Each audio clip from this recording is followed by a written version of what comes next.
बच्चों, आज दिनांक 9 फरवरी 2021, वर्ग तृतीय, विषय हिंदी, पाठ एक। पाठ का नाम है कविता, और कविता में आपको आज प्रार्थना पढ़नी है। प्रार्थना जो है भगवान की प्रार्थना है। आप सभी बच्चे भी हैं, छोटे बच्चे हैं, इसलिए आप लोग से को भी भगवान की प्रार्थना हृदय से करें। आप लोग भी प्रार्थना भगवान के करते होंगे, और नहीं है तो जरूर कीजिए। भगवान की प्रार्थना करने से आप बुद्धिमान बनेंगे, आपकी बुद्धि सबल होगी, आप चरित्रवान बनेंगे। इस प्रकार से बच्चों, भगवान की प्रार्थना आपको कविता के माध्यम से आपको हम पढ़ रहे हैं। कविता पढ़े, किताब देखिए, पेज नंबर 1। सबसे पहले आपको शब्दार्थ देखना है। अब देखिए, शब्दार्थ में लिखा हुआ है मारुत। मारुत माने क्या होता है? हवा। रचना मतलब होता है बनाई हुई वस्तु। महका देते मतलब होता है सुगंध पैदा कर देते। पाखी माने होता है पक्षी। शाखा मतलब होता है डाली। करुणा मतलब दया। दुर्गुण मतलब दोष, बुराई। मेघावी मतलब होता है बुद्धिमान। आँखों का तारा होना मतलब बहुत प्यारा होना, यह मुहावरा है। गिरवर मतलब होता है श्रेष्ठ पर्वत।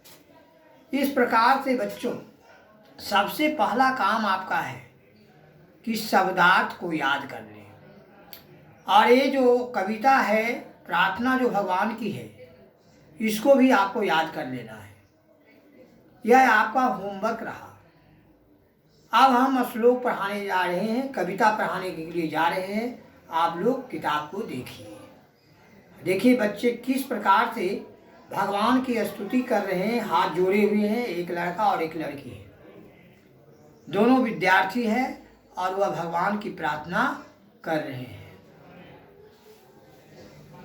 सूरज को तुम चमका देते, चंदा को तुम दमका देते, मारुत बन तुम ही बहते हो, फूलों को तुम महका देते, प्रभु हमको बर दे दो। देखिए बच्चे जो है, बच्चे प्रार्थना करते हैं भगवान से। हे भगवान, जिस प्रकार आप सूरज को चमका देते हैं, चंद्रमा को आप दमका देते हैं, सुगंध पैदा कर देते हैं, हवा को भी आप बहते हुए बना देते हैं, मधुर हवा। फूलों को भी आप महका देते हैं। इसी प्रकार से आप भी मुझे उसमें ऐसी शक्ति मुझ में दीजिए भगवान, कि मैं भी सूरज, चंदा, मारुत, फूल जैसा मैं भी बन जाऊं। इस प्रकार से बच्चे भगवान से देखिए, धन दौलत नहीं मांग रहे हैं। बच्चे भगवान से सूरज, चंदा, मारुत और फूल जैसा बनना चाहते हैं। अब देखिए आगे, बहती नदियाँ गहरे सागर, बहती नदियाँ गहरे सागर, सभी तुम्हारी ही है रचना, नीला अंबर ऊंचे गिरिवर, नीला अंबर ऊंचे गिरिवर, बिना तुम्हारे है बस सपना। देखिए इसका अर्थ समझते जाइए बच्चों। बहती नदियाँ, बच्चे प्रार्थना कर रहे हैं कि भगवान आप में इतनी शक्ति है कि नदी भी आप ही बहाते हैं। नदी में जो इतना पानी गहरे, और नदी का पानी जो है सागर में चला जाता है, जो कि उसकी पानी की गहराई को कोई नाप नहीं सकता है, समुद्र का पानी। तो यह सब आप ही देते हैं। सभी तुम्हारी ही है रचना, इस पृथ्वी की रचना जितने भी जीव प्राणी हैं सभी को आप ही बनाए हैं। नीला अंबर, आसमान, अंबर मतलब आसमान, नीला अंबर है नहीं, पृथ्वी आसमान, पृथ्वी, ऊंचा पहाड़, गिरिवर, बिना तुम्हारे है बस सपना, बिना तुम्हारे यह जो है संभव नहीं है। ये सब अभी आप ही बनाए हैं। नदियाँ और इस संसार की रचना, आकाश, पर्वत सब आपकी देन है भगवान। इसलिए बच्चे हाथ जोड़ से प्रार्थना करते हैं कि हे भगवान मुझे भी इस प्रकार से बनाइए, ऐसा ही हम बने जैसे जिस प्रकार से नदियाँ का काम जो होता है वह सेवा का काम करता है, उसी प्रकार मैं भी सेवक बनूं। या बच्चे भगवान से प्रार्थना करते हैं। अब देखिए अगला पंक्ति देखिए, शाखाओं पर बैठे पाखी, शाखाओं पर बैठे पाखी, सदा तुम्हारे ही गुण गाते, सदा तुम्हारे ही गुण गाते, और तुम्हारे ही गुण गाते, और तुम्हारे करुणा जल को सेवक बादल है बरसाते। बच्चे भगवान से प्रार्थना करते हैं कि भगवान पक्षी, अनेक प्रकार के जीव जंतु में का रचना आप ही किए हैं। मीठी पक्षियों की मीठी आवाज़ आप ही प्रदान किए हैं, और आप मुझ में भी वैसा गुण भर दीजिए, मैं भी कोयल जैसा बोलूं, ऐसा मुझ में ऐसी शक्ति दीजिए।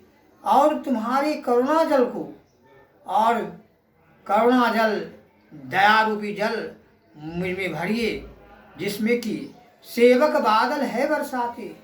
जिस प्रकार बादल सेवक का काम करता है, वह पूरी पृथ्वी का भरण पोषण करता है, सभी जीव प्राणियों का भरण पोषण करता है, उसी प्रकार से हे प्रभु, हे भगवान, आप भी मुझ में ऐसी शक्ति दीजिए, दया की भावना दीजिए, जिसमें गरीबों की सेवा करें, ऐसी मुझ में शक्ति दीजिए।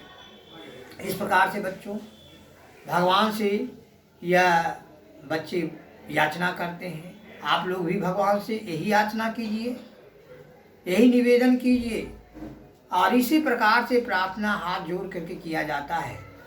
देखिए आप किताब में बच्चे किस प्रकार हाथ जोड़कर प्रार्थना कर रहे हैं शांति से। आप लोग भी जरूर प्रतिदिन भगवान का प्रणाम कीजिए, माता पिता को प्रणाम कीजिए, गुरु को प्रणाम कीजिए, जो भी बड़े लोग हैं सबों को प्रणाम कीजिए। यही सच पढ़ाई है। आप निष्ठावान बनिए। अब देखिए अगला पंक्ति जो है, आप सुन लीजिए। प्रभु हमको ऐसा वर दे दो, हम भी मेघावी बन जाएं, दुर्गुण त्यागे गुण अपनाएं, आँखों के तारे कहलाएं। एक बार आप सुने, प्रभु हमको ऐसा वर दे दो, हम भी मेघावी बन जाएं, दुर्गुण त्यागे गुण अपनाएं, आँखों के तारे कहलाएं। प्यारे बच्चों देखिए भगवान से इसी प्रकार की प्रार्थना करना चाहिए। हम लोगों को यही कर्तव्य होना चाहिए। दुर्गुण त्यागे, दुर्गुण मतलब होता है खराब गुण, बुराई, जितनी भी बुराई है भगवान से यह याचना कीजिए कि मुझे दुर्गुण को त्यागने की हमको शक्ति दे, और गुण को अपनाएं, गुण को अपनाने की शक्ति दीजिए। दुर्गुण को, बुराइयों को, जितनी भी प्रकार मुझ में बुराई है सबको मुझे सब समाप्त कर दीजिए। आँखों के तारे कहलाए। आँखों का तारा मुहावरा है।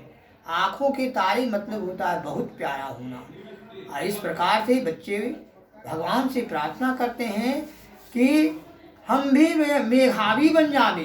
मेघावी मतलब बुद्धिमान, विद्वान, बुद्धिमान होकर मैं आगे जाकर बुद्धिमान होकर विद्वान बन जाएं, या भगवान से यह बच्चे प्रार्थना करते हैं।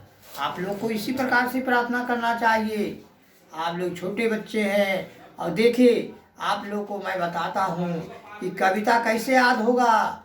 जब तक आत्मा से नहीं बोलिएगा, स्वच्छ हृदय से नहीं बोलिएगा, तब तक कविता याद नहीं होता है। कोई किसी भी चीज़ को आत्मा से याद करना पड़ता है। आप लोग इसी भाव से पढ़िएगा। एक बार हम इस कविता को अच्छी ढंग से पढ़ देते हैं, और आप लोग पढ़िएगा इसी ढंग से, तो तुरंत याद हो जाएगा। मुझे विश्वास है बच्चों कि आप लोग इस ढंग से आप लोग कविता को पढ़ेंगे। तो सुनिए, प्रभु हम, हाथ जोड़ लीजिए। प्रभु हमको वर दे दो, प्रभु हमको वर दे दो, सूरज को तुम चमका देते, चंदा को तुम दमका देते, मारुत बन तुम ही बहते हो, फूलों को तुम महका देते। बहती नदियाँ गहरे सागर, बहती नदियाँ गहरे सागर, सभी तुम्हारी ही है रचना, तुम्हारी ही है रचना, सभी तुम्हारी ही है रचना। नीला अंबर ऊंची गिरिवर, बिना तुम्हारे है बस सपना, तुम्हारे है बस सपना, बिना तुम्हारे है बस सपना। शाखाओं पर बैठे पाखी, शाखाओं पर बैठे पाखी, सदा तुम्हारे ही गुण गाते, और तुम्हारे करुणा जल को, और तुम्हारे करुणा जल को, सेवक बादल है बरसाते। प्रभु हमको ऐसा वर दे दो, हम भी मेघा भी बन जाएं, दुर्गुण त्यागे गुण अपनाए, आँखों के तारे कहलाएं। इस प्रकार बच्चों आप लोग कविता पाठ इसी प्रकार से पढ़िए, और इस कविता के लेखक को आप याद कीजिए। इस कविता के रचयिता कौन है, इसको कौन लिखे हैं, उनका नाम है इंदुमती। इंदुमती जो है यह कविता लिखे हैं। और जिस प्रकार से आप लोग को मैं यही कहूँगा कि आप भगवान पर भरोसा रखिए। आप गीता पाठ भी रोज़ पढ़ाई हो रही है, गीता पाठ को भी प्रतिदिन सुनिए और लोगों को सुनाइए। भगवान पर श्रद्धा रखिए। देखिए एक छोटा बच्चा, दो बच्चा है, आप ही जैसा पढ़ने वाला विद्यार्थी है, किस प्रकार से भाव से आंख बंद करके भगवान को प्रार्थना करता है। इसी प्रकार से आप लोग भी इसी भाव से प्रार्थना करेंगे, इसी ढंग से बोलिएगा। सूरज को तुम चमका देते, चंदा को तुम दमका देते, मारुत बन तुम ही बहते हो, फूलों को तुम महका देते। इस प्रकार बच्चों अब आप लोग समझ गए होंगे क्या प्रार्थना था। और आप यदि हृदय से कविता को पढ़ेंगे तो अवश्य याद हो जाएगा। शब्दार्थ अब आप लोग याद कर लेंगे, और आप इस सभी किताब में जो प्रश्न उत्तर है उसको बना लेंगे। मैं आप लोगों को बहुत बहुत आशीर्वाद देता हूँ। जय हिंद, जय भारत।